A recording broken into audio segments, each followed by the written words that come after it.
In this podcast episode, Stewart-Williams explores the complex and often controversial science of sex differences.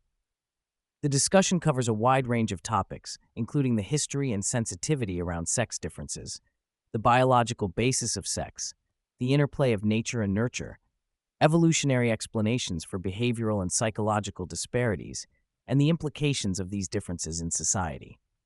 Steve also addresses common misconceptions, sociocultural debates, and the importance of recognizing both similarities and differences between men and women without resorting to stereotypes or justifying harmful behaviors. Steve begins by acknowledging that discussions of sex differences are often met with sensitivity due to a long history of sexism, both socially and scientifically.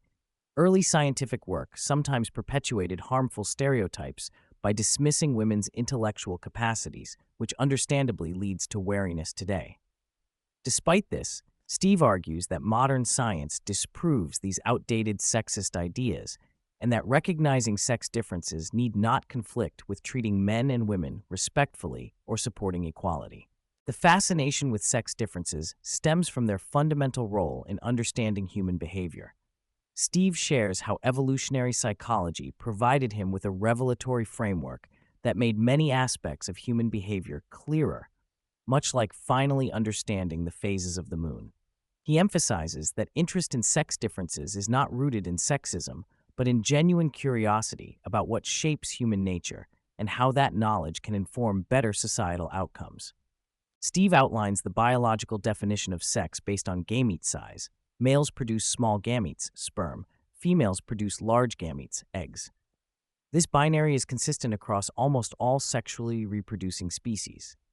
The concept of anisogamy, different-sized gametes, is evolutionarily stable compared to isogamy, same-sized gametes, due to the evolutionary advantages of having both sperm and eggs.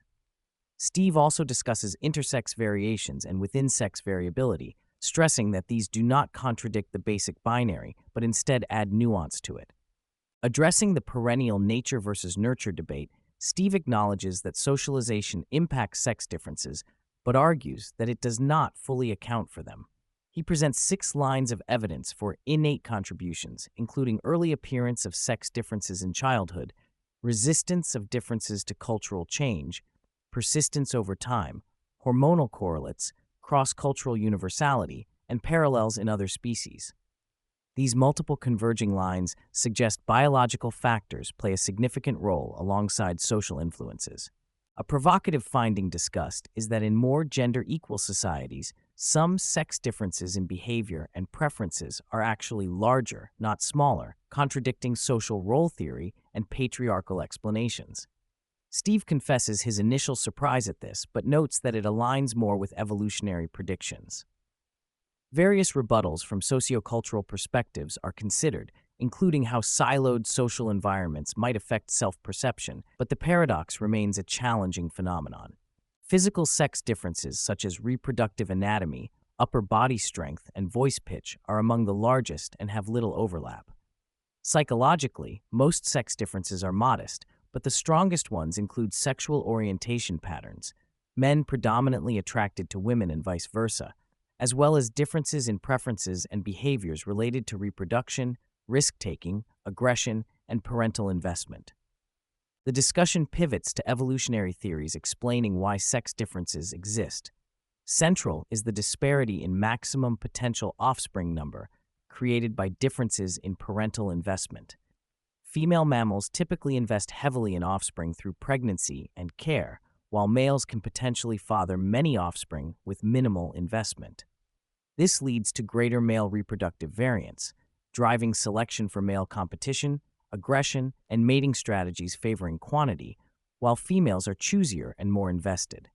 Humans are noted as somewhat unique among mammals due to their high levels of biparental care and pair bonding, traits more common in birds than mammals. This moderates sex differences compared to other animals, though the same evolutionary principles still apply.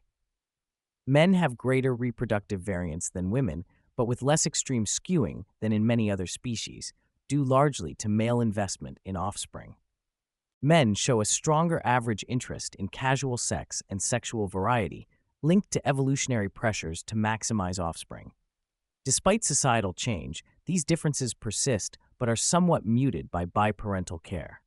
Visual sexual stimuli wield greater influence for men, correlating with their stronger emphasis on physical attractiveness as a cue for fertility, especially in short-term mating contexts. Women are more interested in romance and long-term bonding.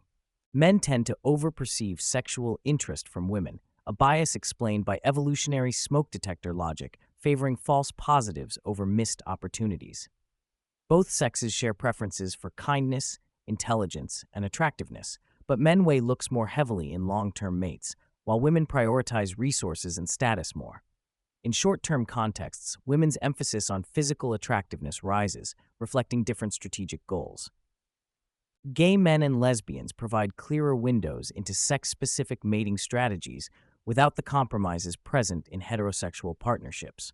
Gay men exhibit higher levels of casual sex consistent with male typical traits, while lesbians show less, illuminating innate differences rather than social pressures. Steve discusses the relative contributions of culture, such as parental treatment and biological factors. While some socialization does occur, studies show parents often treat sons and daughters similarly.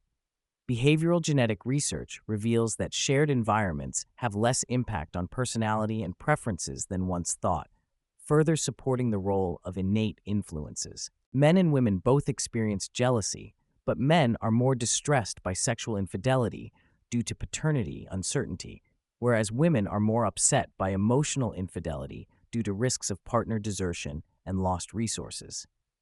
This ties into evolved differences in reproductive challenges. Excessive jealousy can lead to mate guarding and surveillance behaviors, which, while adaptive to some degree, can also cause interpersonal problems. Men are consistently more aggressive than women, especially in physical and lethal forms of violence. This is linked evolutionarily to male-male competition for status and mates. The vast majority of homicides and sexual violence are committed by men across cultures. While some women can be aggressive, selection pressures for such behavior are lower due to reproductive constraints and higher physical risks. Women universally invest more in direct childcare across cultures and history, a difference typically greater than other sex differences. This female inclination is often misunderstood or politicized, but it is evolutionary adaptive, given women's greater obligatory investment in offspring.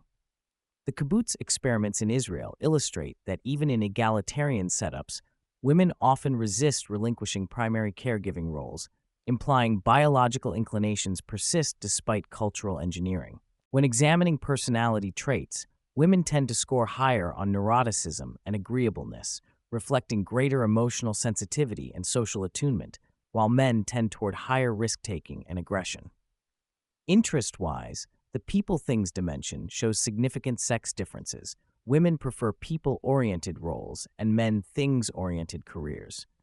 These interests persist across cultures and resist change despite social attempts to close occupational gaps. Average IQ scores between sexes show little difference, though men exhibit slightly higher variance, accounting for disproportionately more individuals at the extremes of genius and low ability. Verbal abilities often favor women, while spatial abilities tend to favor men, but overall differences are modest. Controversy around cognitive sex differences stems from misunderstanding and misrepresentation of these nuanced findings. Men tend to have higher rates of cardiovascular disease and many cancers, while women are more prone to autoimmune and pain disorders.